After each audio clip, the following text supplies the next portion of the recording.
handa na po tayong tumugon sa inyong mga katanungan. Alvin Baltazar, Radio Pilipinas.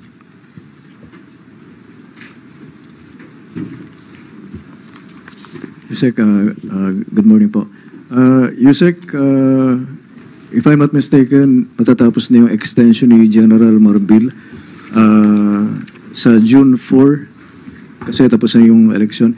And meron ng mga pangalang lumulutang gaya ni General Melencio Nartaes being the number 2 man of the Nartades being the number 2 man, and sinasabing close din kay Senadora Amy Marcos. And another name na lumulutang si General Torre, who led sensitive operations like the arrest of Pastor Apollo Kibuloy and former President Rodrigo Duterte. Meron na po bang take dito si Pangulong Marcos? At may nabanggit po ba si Pangulong Marcos kung ano yung possible criteria na mapipili niya as the next Chief PNP? Ang mga nabanggit niyo pong pangalan ay pulos po lahat yan ay may integridad at magagaling. Sa ngayon po ay wala pa pong pinapaabot sa atin. Hintayin na lang po natin ang announcement ng Pangulo patungkol dyan. When do we expect yung announcement, Yusek? Kapag may nakarating na po agad sa akin, sa inyo ko po agad ibibigay ang impormasyon. Thank you very much. Eden Santos, Net 25. Yusek, good morning po. Meron po bang reaction from Malacanang dun sa naging statement po ni Alyansa Campaign Manager Toby Chanco na isinisisi po niya doon sa impeachment na isinulong against BP Sara yung pagkatalo po ng ibang kandidato po ng Alyansa? Wala pa po napaparating sa atin ang anumang reaksyon ng Pangulo patungkol dyan, kung yan man po ay totoo. Ang tangi lamang pong naibigay sa atin na impormasyon ay dapat pong iwanan na kung ano man yung mga naging issue nung panahon ng pangangampanya at magpatuloy na lamang po ang bawat isa ng kanilang trabaho. Para po naman ito ay sa taong bayan. Quick follow-up lang po. Hindi po ba kakausapin ng Pangulo si Kong Toby para po sabi niyo nga iwanan na dahil tapos na yung panahon ng kampanya, may mga nanalo na po? Wala pong napaparating sa ating ganyan sa ngayon. Maricel Halili, News 5. Good morning, Yusek. Yusek, may we have your reaction lang dun sa naging statement ni Vice President Sara Duterte that she wants the impeachment trial to pursue because she wants to see bloodbath. Your comment on that? Medyo may pagkabayulente ang tugon ng ating Vice Presidente, pero we hope that it is just a figure of speech and it should not be taken literally. Kung yan naman po ang nais niya at talaga naman po magkakaroon ng balitaktakan kapag nagkaroon ng trial, hayaan na lang natin po itong gumulong. Sa point of view po ng Palace, whose blood should be spilled? Hindi po makikialam ang Pangulo patungkol sa ganyang issue. Okay, but do you agree with the statement of former Senator De Lima that this is a toxic rhetoric remarks coming from the Vice President? Hindi rin po tayo magbibigay ng anumang opinion patungkol po dyan. Salamat, Yusek. Clay Pardilla, People's Television. Good morning, Yusek. Yusek, the government has approved 16,000 positions for the coming school year, an increase from 10,000 teaching positions created annually under VP Duterte. Ano po yung nagtulak sa government to increase po ng 16,000 position? How will it impact the class sizes, improve the quality of education, and yung workload po ng mga teachers? Thank you po. Unang-una po, it is the directive of our President, Ferdinand Marcos Jr. to strengthen education system. And also this will add teaching workforces in the schools. We can still remember how the President immediately reacted to the suggestion of Secretary Sani Angara with regard to the needs of building of Child Development Center.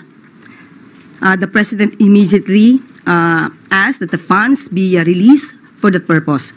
So with this, ang gusto po talaga ng Pangulo ay mabawasan ang kakulangan ng mga guro sa bawat eskwela. Ito lamang po ay unang parte, 16,000 teaching positions ay unang parte lamang po dahil ang target po ay 20,000 teaching positions po. At ang nais po natin at ang nais po ng Pangulo ay mabigyan po ang bawat estudyante, matutukan po ng ang kanilang guro para po mas maging maganda ang kanilang pagsasanay at pag-aaral. Na meron pong pondong inilaan po dito. Lumalabas po na ang pondo ay 4.19 billion. Ito po ay kasama po sa DepEd's built-in appropriation under 2025 GAA. So, tingnan na lang po natin kung ano pa ang magiging proyekto pagdating po dito at mas gugustuhin po rin natin na magkaroon po ng mas maraming classrooms para sa darating na pasukan. Tuesday New, DZBB.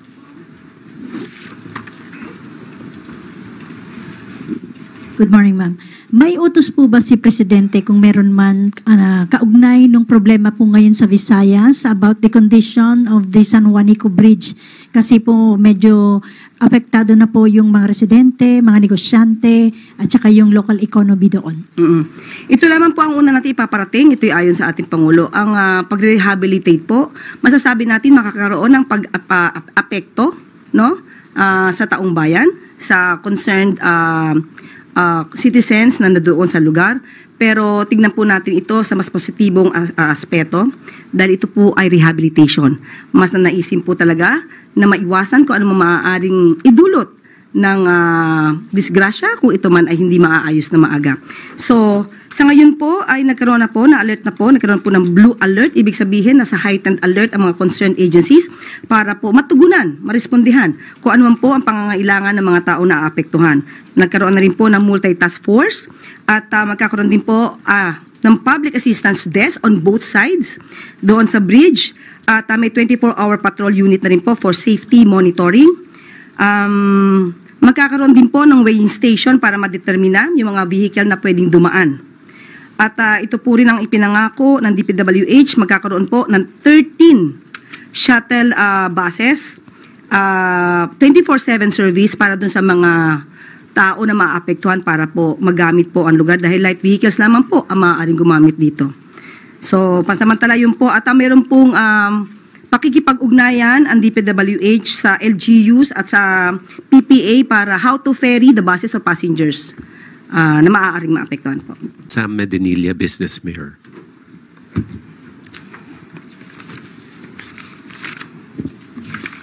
Good afternoon. Good morning, ma'am. Magfa-follow up lang kami, ma'am, regarding po dun sa investigation ng Office of the President sa OWA, controversial 1.4 billion land acquisition deal ng OWA.